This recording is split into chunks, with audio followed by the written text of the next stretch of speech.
கண் ஜோசியம் சாமி பார்க்குறீங்களா ஜோசியம்? அம்மா சரி பார்த்துட்டே போவோம். சாமி எல்லாம் காலில் ஜோசியம் பார்ப்பாங்க, கையில் ஜோசியம் பார்ப்பாங்க. நீங்கள் என்ன வித்தியாசமாக கண்ணில் பார்க்குறீங்க? ஆமாம் சாமி, இப்போலாம் யாருக்கு சாமி கை காலெல்லாம் ரேகை இருக்கு, அதான் கண்ணில் பார்க்கலான்னு இறங்கிட்டேன். சாமி அப்போ எனக்கு கொஞ்சம் பார்க்குறீங்களா? பார்த்தேன் பக்கத்தில் வா. பாருங்க.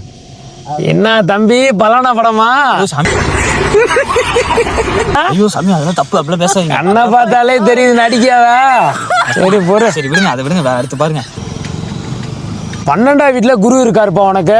சாமி கரெக்டு சாமி, 13ஆம் வீட்டில் தான் நான் இருக்கேன். தம்பி ஒரு அளவு தான் எல்லாம். சரி சாமி அடுத்து பாருங்க. இந்த கண்ணை காமிப்பா. 4 3 8 குரு. 13ஆம் வீட்டில் சனி இருக்காரு குருல. சனி மட்டுமா இருக்காங்க? ஞாயிறு திங்கள் செவ்வாய் புதன் வியாழன் எல்லாரும் தான் இருக்காங்க. போராடே ஜோசியத்தில் கொண்டாண்டா.